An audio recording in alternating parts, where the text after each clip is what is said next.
Hi everybody, this is JShaw71, and I'd like to show you a game that I love.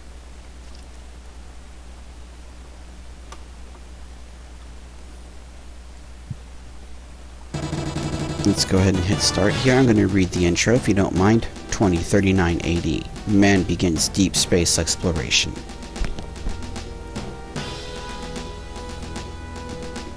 However, there are many unknown dangers in space.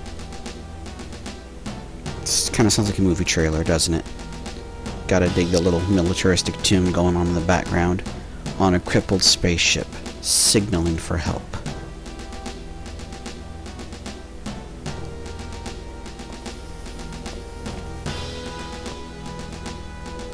A new horror is awakened.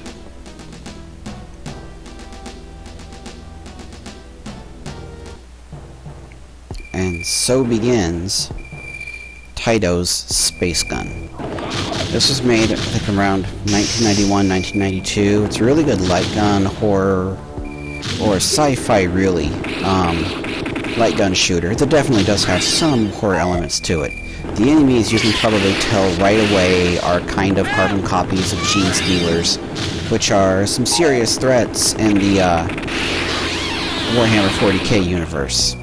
This was also probably, you can tell by the motion tracker down there, has some influence from Aliens as well, another great sci-fi movie, or another great sci-fi series for that matter.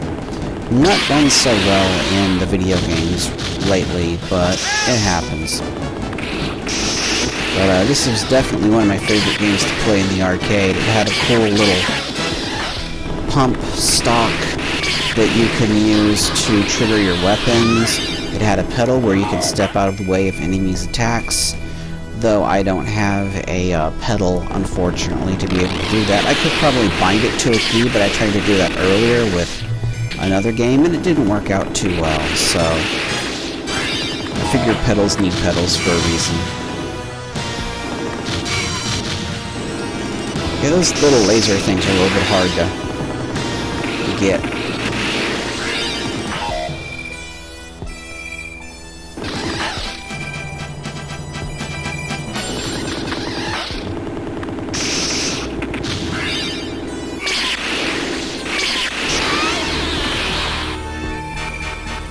Of course, here you have people to rescue throughout the area. They will come out, but they usually make some kind of sound. Usually it's a yell of some kind to let you know that they're coming, which is a pretty smart idea.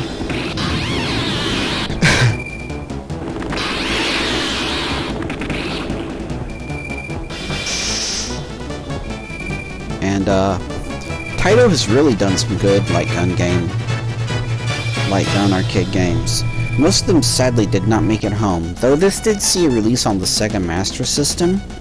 It's definitely best experienced in the arcade, on an emulator, or even in the Tatio collection, which sadly does not have light gun emulation, which is a crime, in my opinion, and should be punishable by death. I don't know about that, but still, it's very disappointing. Yeah, those white guys are tougher than your typical green guys. Yeah, go figure. White guys are tougher. No, anyway, just joking. Let's go right this time. This is one of these arcade games that actually does have a branching path. The Dungeons & Dragons arcade game later by Capcom did it better, but I think this is one of the first ones, and I think it's a cool idea. Lets you try something different. And, varies up the experience a bit, which is always a good thing.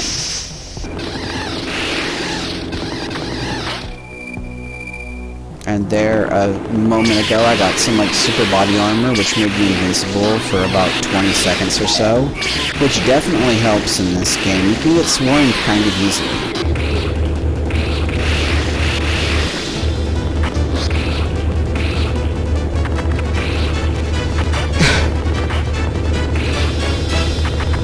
Yeah, they should have you going through a med bay, in my opinion. It wouldn't be a sci-fi horror game without you going through a med bay. Especially with one of those little insectoid things that look like a face hugger. This could have been a good first-person shooter game in its own right, but I really don't care. It's fine the way it is. Oh. Oh no, he's become one of them. Kill a turret with fire. That's kind of hard. Those cocoons are a little bit hard to judge. Usually 2 hits will do it, but sometimes it just doesn't happen. And I get a little bit, sometimes I get a little trigger happy. Let's go ahead and continue this one more time.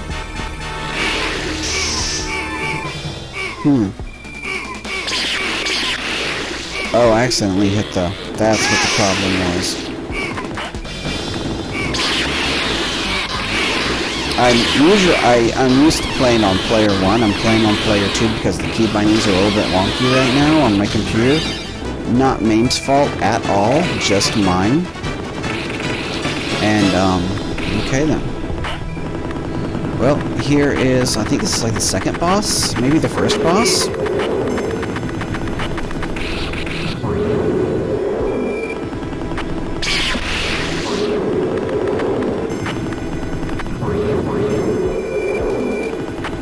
Yeah, when it says, for a second I misunderstood the word life as like gun life, or the gauge as my life bar, and I'm like, no, wait, that's not right.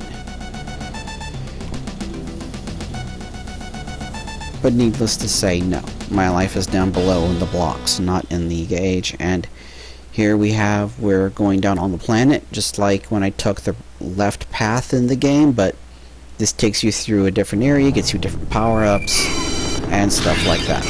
And here is a little outside area, and it's a little bit difficult, so sorry player 1, you like totally bought the farmage.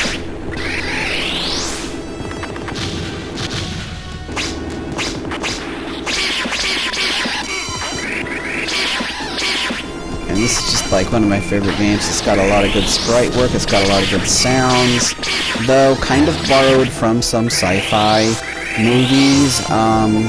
This was made, of course, before Independence Day, but look what we have here. We have like the smaller ships and the mothership, clearly probably borrowed from another movie, though I can't remember which one right offhand.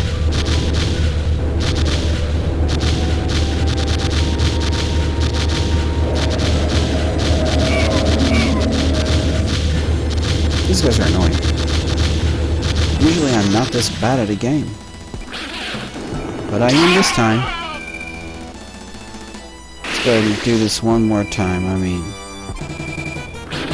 And accidentally put player 1 into the game again because I'm so used to hitting 1 on emulator for continues.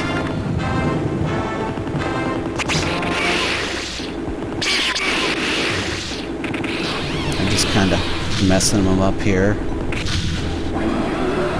There we go. And it was some kind of, not crab, but some tentacle thing, and I don't need tentacle things in my game. I shot those things off as soon as I could.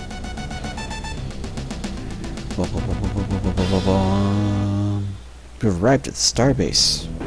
Something, something, not paying attention.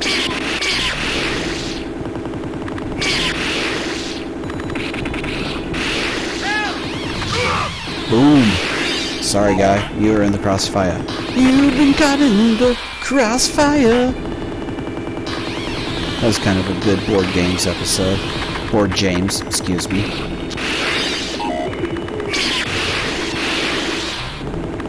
These red guys are a bit tougher than the other ones. Of course, these enemies are going to have, this game's going to have enemies. All games are going to have enemies with scaling health.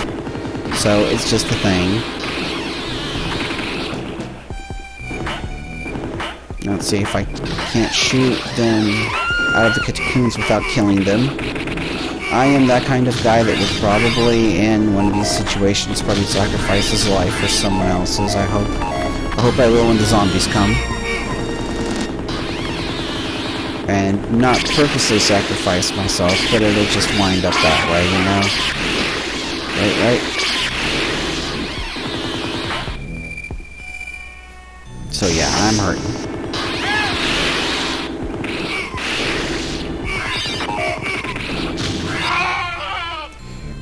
But I think that's about the size of it. It's a great game. It's definitely one of the games that I love. This is Tatio's Space Gun. Thanks for watching.